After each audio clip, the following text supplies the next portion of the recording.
Hi guys, this is George back here with another video, and welcome to the fourth and final top 10 video of 2021, and this is my top 10 overall roller coasters. So we've done top 10 coasters in the UK, we've done top 10 most anticipated coasters opening in 2022, we've done top 10 biggest bucket list coasters, and now this is my top 10 roller coasters overall. I've ridden nearly 200 roller coasters, so putting these down into a list of 10 can be very difficult, but here we go. This is my top 10 roller coasters. So then guys, coming in at number 10 is Troy at Toverland, a GCI wooden coaster that opened in 2007, and I first rode this in 2018. I've ridden it a few times in the front and in the back, and definitely in my opinion the back is the best place to sit on this ride, because in the back of course you would get more airtime. With the fact this is a GCI wooden coaster, you're going to get a lot of airtime on this, and in the back you get absolutely thrown out of your seat. It's only got lap bars as well. The GCI restraints aren't my favourite lap bars, they can get a little bit uncomfortable, however they're not too bad, and it is still only a lap bar at the end of the day.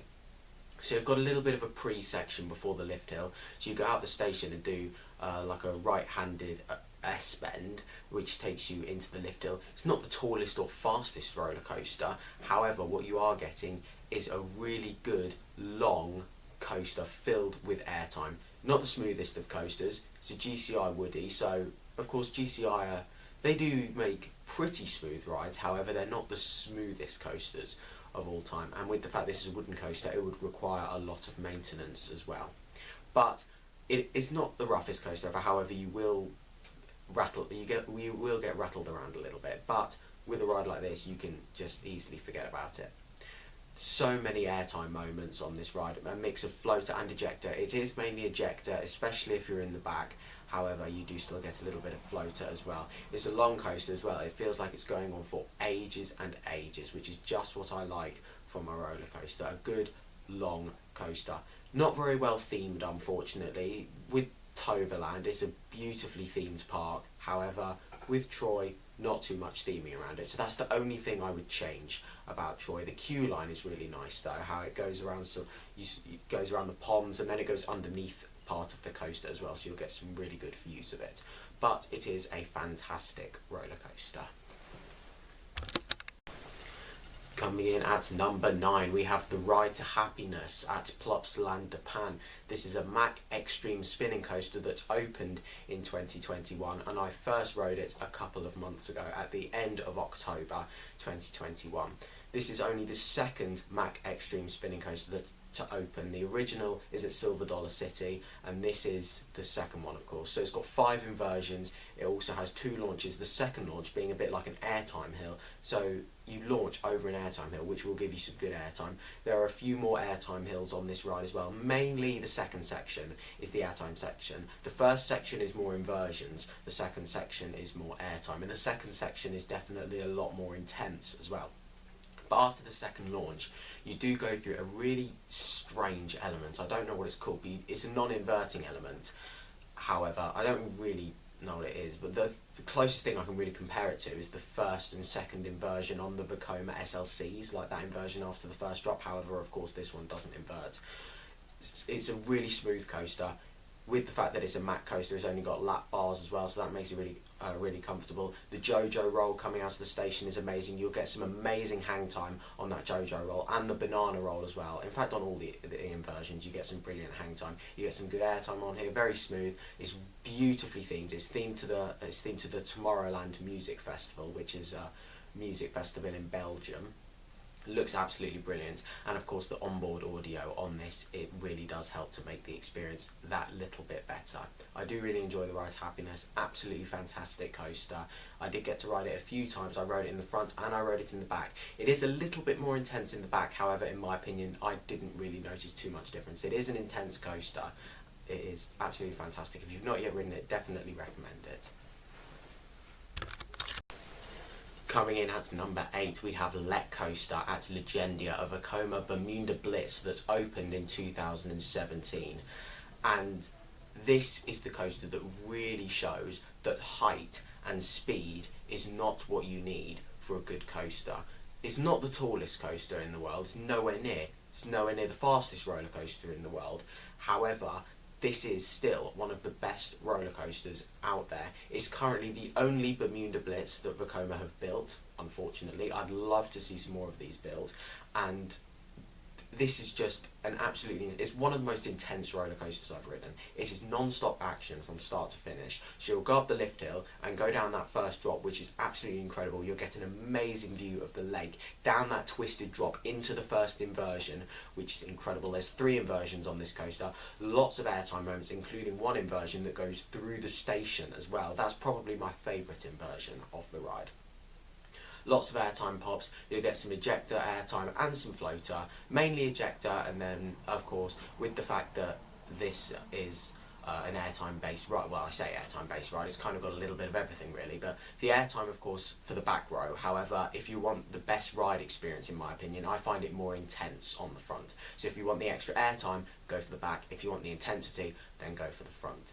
It's not the longest ride, however it's got a decent length to it. You are on it for a good amount of time as well. The queue line's really nice as well, really nice theming in the queue line. The area it's in is really well themed, and there's a little bit of theming around the coast as well. And the station is absolutely brilliant as well. It's a really good building. It really fits in very well with the area that it's in. And of course they've got the rapids there now, which is right next to Let Coaster, and that has a similar theme as well, so I really like the look of that. I'd love to get on that in the future, but Let Coaster is definitely, in my opinion, the right way for Vekoma to be going, and if this is the future of Vekoma now, I can't wait to see what they do next. Coming in at number 7, we have El Toro at Six Flags Great Adventure. This is an Intamin prefabricated wooden coaster that opened in 2006. And this coaster is absolutely insane. It's a wild ride, one of the most aggressive roller coasters you'll ride. This is an airtime based ride, of course. It's absolutely massive. It's nearly 200 foot tall. It's got an absolutely huge first drop. It's extremely steep, absolutely massive. And in the back row, you'll get some incredible airtime on this first drop. No matter where you're sat on this ride, you'll get absolutely thrown out of your seat. It is an airtime based ride. It's airtime hill after airtime hill after airtime hill. The turnaround's really good as well. The turnaround's actually pretty intense actually. And then loads of ejector airtime on here. Not really so much floater, it's more ejector airtime on this coaster. And then towards the end there's a bit of a twister section as well, with some good S-bends and some low to the ground elements as well, which I do really like. It's a long coaster, which is really good. You're on there for plenty of time. It makes it so if you're queuing a long time, it makes it more worth it. Even if it was a short coaster, it would still be absolutely incredible. The airtime on it is amazing. It's one of the best rides at Six Flags Great Adventure in my opinion. It could get higher if I had more rides on it. I don't think I had enough rides on it to be able to give it a proper fair ranking. However, next time I will definitely be back at Six Flags Great Adventure at some point in the future riding this again, and maybe it could get even higher in my rankings. So El Toro, absolutely incredible roller coaster, one of Intamin's best coasters in my opinion. Coming in at number 6, we have Maverick at Cedar Point, an Intamin Blitz coaster that opened in 2007. And this is probably the most aggressive coaster I have ever ridden. Very intense, very whippy elements. It is very, very fast. You've got 2 launches on this, one of them being a launched lift hill where you'll then go down a 95-degree drop, which is absolutely amazing, especially in the back row. In the front you'll get some good hang time going over that drop, and then in the back you'll get absolutely whipped out of your seat. There's 2 inversions on this coaster as well. Theming of course is there's not too much of it. It's Cedar Point, of course. It's more landscaping at Cedar Point, isn't it? So it does look really nice off-ride. You can get some really nice views of it. And I really like how after the second launch, after it goes past the lake, there's some water fountains as well. So as it goes past, the water fountains shoot up, which look absolutely brilliant as well. I really like that off-ride as well. I remember getting plenty of footage of that when I was there. The restraints aren't the best on this. They are similar restraints to what you'll get on something like Stealth at Thorpe Park.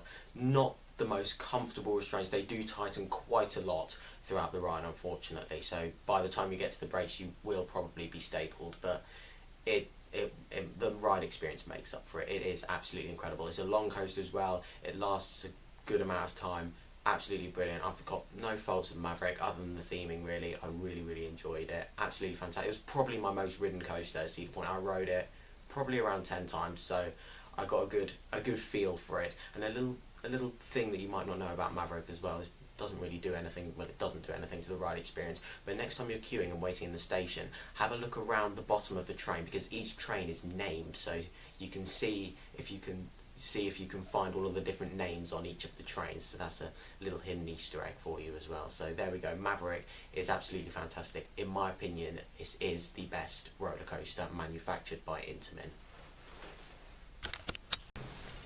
Coming in at number 5, we have Nitro at Six Flags Great Adventure, a B&M hypercoaster that opened in 2001.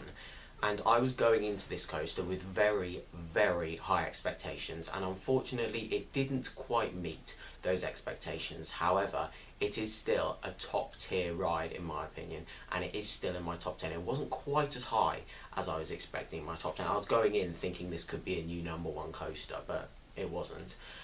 So, as I said, it's a B&M hypercoaster. It's one of the older ones. As I said, it opened in 2001, so one of the older ones. And you may notice with this ride, there is a bit of a rattle. Normally, B&M hypercoasters are very smooth. This one, with the fact it's a little bit older, naturally, of course, it is going to be a little bit rougher, and you will notice that on this ride. Not too much airtime on this. I think this is the thing that I wasn't too keen on with it. I wasn't as keen on with this ride. There's not as much airtime as I was hoping. There's some good airtime towards the end as you're going through those final bunny hills into the brake run. However, this ride is very intense. It's definitely the most intense B&M hyper that I've ridden, and that's mainly for the helix that's towards the end of the ride. Absolutely incredible helix, very intense, and probably my favourite thing about these B&M hypers, the clamshell restraints. That's just a little lap bar that comes down, really comfortable. Even if it's tight, it's still very comfortable. The sides are normally quite low on the trains for B&M hypers as well, which I like. You feel so free on it, which I do really enjoy. Airtime, not so much of it. You get a little bit of floater, but other than that, I think it's a really good coaster. I was impressed with it. Even though it wasn't quite what I was expecting, I was still really impressed with it, and it was still my favourite coaster at Six Flags Great Adventure. Coming in at number 4, we have Mako at SeaWorld Orlando, a B&M hypercoaster that opened in 2016. And this coaster, so after my experience with Nitro, rising my expectations extremely high and then getting disappointed, I didn't want to let my expectations build up too much for this coaster. I was so excited to get on it when we went to Florida. It was it probably wasn't my biggest bucket list of the trip. My biggest bucket list of the trip was probably Hagrid's, but I knew that I was going to enjoy Mako more than Hagrid's. And as you already know, I certainly did. It's an incredible coaster. This is everything that I wish Nitro was. You've got an amazing first drop on this, amazing airtime moments, lots of floater airtime. The turnaround is absolutely brilliant as well. I really enjoyed that. It was very intense. Silky smooth ride. That's the main thing with Nitro, I think. It was a little bit rattly. Mako is extremely smooth, and of course it is a fairly new ride. There is a mid-course on here as well, which of course will slow you down a little bit, but that's fine for the second section, because the second section is more low to the ground airtime hills, and it's mainly airtime hills, but they're quite low to the ground. The first section is very big elements, big airtime hills and big turnaround, and then the second section, low to the ground elements. There is a trim brake about halfway through this ride, and I wish that trim brake wasn't there, because you do notice it a lot, and apparently it's on a lot of the time as well. There's not very many times where it'll be off. Especially in the back row, you will notice this trim. You'll notice it wherever you're sat, so that does restrict the airtime on that airtime hill a little bit, but the back row you will notice it a lot more than in the front row. So if you don't want to notice the trim, the closer to the front, the less you'll notice it. I rode it in the front and the back, and I'd say the back's better because you get more airtime, but yeah, there we go. Absolutely fantastic coaster. Absolutely loved it. It was my favourite coaster in Florida, and it's one of my favourite coasters out there in the States. Coming in at number 3, we have Untamed at Wallaby Holland, an RMC a hybrid coaster that's opened in 2019. And this was the second RMC to open in Europe, and I was going into this with very, very high expectations, and it did meet those expectations. This is pretty much a mini Steel Vengeance, so everything from Steel Vengeance, just bring that down, and that's what you have with Untamed. So you have an amazing first drop, which is incredible. I rode this in the front row on my first ride, and then I rode it towards the middle of the train for my second ride. And of course it's going to be better towards the back. It's an RMC, you're going to get more airtime towards the back. Very smooth coaster, really enjoyed that, very, very smooth. And I really enjoyed the first element as well, when you come out the station and go through that outer banked turn. I really liked that just before the lift hill. It was a very unique element. And there's also a very unique double inversion on this as well after the first drop. I really enjoyed that. You've got two inversions in that one element, which was really good. This holds the record for the most inversions on a hybrid coaster. It's got 5 inversions on this. Of course, you've got the double inversion, and then you've got a few more scattered throughout the layout as well. Loads of airtime on this coaster. This is one of the coasters out there with some of the most airtime in the world. I believe it's about 14 seconds of airtime you'll experience on this coaster. Not many coasters that have as much airtime as that. And this is a mix of floater airtime and ejector airtime as well. You get some amazing airtime going into the brakes. There's some good double ups and double downs on this coaster as well. And some very unique elements as well, which is one thing that I really like with Steel Vengeance. All of the unique elements on there, where it just feels a little bit different to what you're expecting. And that's exactly what Untamed is. I really like the theme of it as well. The queue line's really nice. You get some amazing views of the coaster. The station's brilliant with all the vines hanging down from the ceiling and the waterfall coming down from the side. And I really like the big sign as well that's out the front of it. I think that makes for a really good photo opportunity. So there we go, Untamed, one of the best coasters out there. Not the tallest or fastest or anything, but it certainly is one of the best. Coming in at number 2, we have Shambhala at Portaventura, a B&M hypercoaster that's opened in 2012. This coaster is going to be 10 years old next year in 2022, and I rode this for the first time in 2014, and then I also rode it in 2015 as well. This is one of my most ridden coasters. I rode it so many times in 2014 and 2015 combined, and it's an incredible coaster. I don't think I ever rode it in the front, however I do remember riding it in the back, and in the back it is absolutely incredible. So as I said, I don't really know what to compare it to on the front row. Probably something like Mako. People do compare Mako and Shambhala quite a lot, and people do say they are quite similar, and in my opinion I do think they're quite similar as well. However, Shambhala just has that bit extra for me that I really enjoy on the coaster. So it's very well themed. Not much theming around it, but the theming that is there is absolutely brilliant. I love the China themed area at Portaventura, and I love the interaction between Shambhala and Dragon Khan as well. Absolutely fantastic. When I rode this, this was the tallest roller coaster in Europe. It's not the tallest anymore. There are 2 roller coasters in Europe that are taller than this one now. Of course, Hyperion at Energylandia and Red Force, which is at Ferrari Land, the park right next door. But the airtime on this coaster is absolutely brilliant. So you go down a massive drop into a tunnel, which is an amazing head chopper. Really, really enjoy that. The first airtime hill is amazing. You'll get some amazing floater airtime there. But what is probably my favourite element on Shambhala is after the turnaround section. I believe it's called the Ampersand or something like that. And it's a small ejector speed hill. So it's the smallest airtime hill on the ride. But when you go through it, especially in the back, you'll get some amazing ejector airtime. You get absolutely thrown out of your seats. And of course, with the fact that it's a B&M Hyper, you've got the clamshell restraints, which are really nice. You feel really free on it. And on Shambhala, they don't normally push it too tight as well. Of course, they push it down as much as they need to. However, it's not normally too bad. When you get back to the station, it probably would have got tighter and you might be stapled, but that's all right. It's a long coaster as well. It lasts for a long time. The splashdown is absolutely amazing. Of course, it's not a real splashdown that's caused by the train, like something like Shikra at Busch Gardens. It is not a real one. So when the train goes past it, the fountains do go up, but it looks really nice off-ride. And the coaster off-ride as well looks absolutely incredible. Of course, it's designed to look like the Himalayan mountains, and it looks amazing with its colour scheme and the massive airtime hills as a backdrop to the park. Really enjoy Shambhala. It was my #1 coaster for 4 years. and yeah, it's not my number one anymore, and we're about to find out what is. So coming in at number 1, my favourite roller coaster of all time is of course Steel Vengeance at Cedar Point, an RMC Hyper Hybrid that opened in 2018. When this opened, this crushed all of the records.